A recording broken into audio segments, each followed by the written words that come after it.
But, Sel, should Yep. LeBron want to reunite with Kyrie? Absolutely, he should want to reunite with Kyrie. After he reunites with AD, first of all, find out where AD at. Go to that rehab facility wherever AD hides out and say, you want to come back and win another championship? And imagine this, Acho. You add Kyrie Irving to AD and LeBron healthy and available, you got something special. This is how special it is. Every year that Kyrie Irving and LeBron James played together, they went to the finals. That's kind of special. Would you not want to reunite with someone who has that kind of magic touch with you in terms of your potential as a duo? And in the Lakers situation, it would actually be a trio. Hell yeah. Kyrie and LeBron were able to beat the best regular season team in NBA history together. What could they do now? Oh, well, Kyrie ain't the same. Well, he's not available, but he's the same, if not even better. Kyrie Irving averaged 27 points a game last year.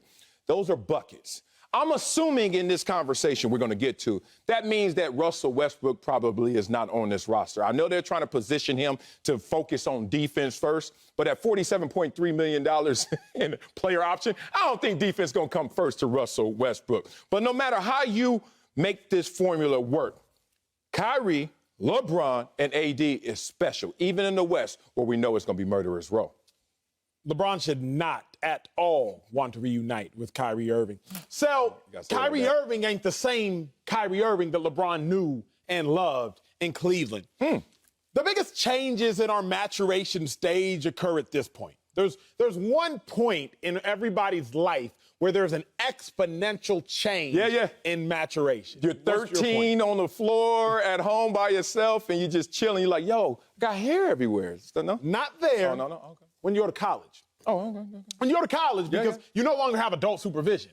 And so when you go to college, that's when you really find out, like, who you are, like, what you stand for, what you believe in, or that's when you go off the deep end. You know so many cats, your 5-year, 10-year reunion? Yes, my brother. Yo, that's so-and-so? What happened to them? Yeah. Man, they went down to UT and changed.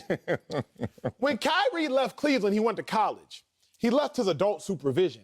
When he left Cleveland and went to Boston, all of a sudden he no longer had his LeBron James chaperone. Remember, it was 2018 when Kyrie started to say, the earth isn't round, it's flat. What's wrong with that? Remember, Kyrie Irving all of a sudden stops playing games because somebody called him the N-word. I would assume that he'd been called the N-word on the court before. Remember, in 2020, Kyrie Irving didn't want to play basketball because of social injustice, social unrest. People were being shot. Black people had been shot. People had been shot and not been arrested prior to Kyrie Irving leaving Cleveland. Let's remember, I believe it was, somebody correct me if I'm wrong, a death in Cleveland, mind you. Okay. An unfortunate tragedy of someone in Cleveland. And Kyrie Irving was there. So Kyrie Irving had seen all of these things in Cleveland that he saw after he left Cleveland. The earth didn't change in 2018, but all of a sudden Kyrie Irving's opinion of the earth changed. The Kyrie Irving that LeBron knew in Cleveland is not the Kyrie Irving that exists today. And for that reason, why in the world would you want to reunite when the reason you all broke apart has only been accentuated? You broke apart because of egos. Kyrie Irving's ego hasn't gotten any smaller, and LeBron James's growth has only gotten bigger. He's now a billionaire. When he left Kyrie, he had no billions, probably 600 million, 500 million, 700 million. But LeBron has become bigger. Kyrie Irving's ego has become bigger. Toxic. Yeah, but what has changed is maybe desperation, maybe a true desire to play with each other because they have went their separate ways and been able to date others out there and realize that, oh, Kyrie, you weren't as bad as I thought you were. AD ain't available either. I won a championship with you. I won one with him. Where is he right now? Hurt? Where are you? Unavailable? What's the difference? At least yours is easier to correct, Kyrie, versus AD. Run down the court, bop, some pops. Never can predict or rely on that. So in this situation, using your example and analogy, I think they went to school together. I think they graduated, went into the real world, had all these dreams, that met reality, and now they're in a different place, which happens to all of us, right? How many times you met somebody, you're like, what you do? I'm a venture capitalist. Yeah, oh, really? So you majored in econ? Nah, sociology. Huh? What just happened? What just happened? Cats go left, right, anyway. The only thing that's constant is change in this world. And I think right now, because of the changing forces, LeBron has done this before. When LeBron sees that there's a formidable foe out there, he will recalibrate his entire squad to deal with that foe. And he will miscalculate at times doing that as well. When LeBron James wanted to go and battle the San Antonio Spurs of the early teen years, right? That's why he didn't want Andrew Wiggins. He was like, I got to have Kevin Love, somebody else to go out there, bring Tim Duncan out, et cetera, right?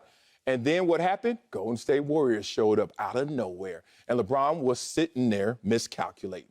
But in this situation, he sees Golden State up there. He sees a healthy Clippers team. He sees Phoenix, et cetera. He knows what he needs. I need buckets. And I thought Westbrook was going to give us energy and buckets. He gave you a little less in both columns. So now he's doing another calculation. LeBron has been guilty of this before. Why is he now going to be held to an opinion where he can't do the same thing that's worked for him? What they say, Sel, only a dog returns to his vomit. And LeBron James, he ain't no fool returning to that vomit. Maybe that's what they be saying. There was a moment in Kyrie and LeBron's relationship where I knew it was, I believe, what's the word, untenable?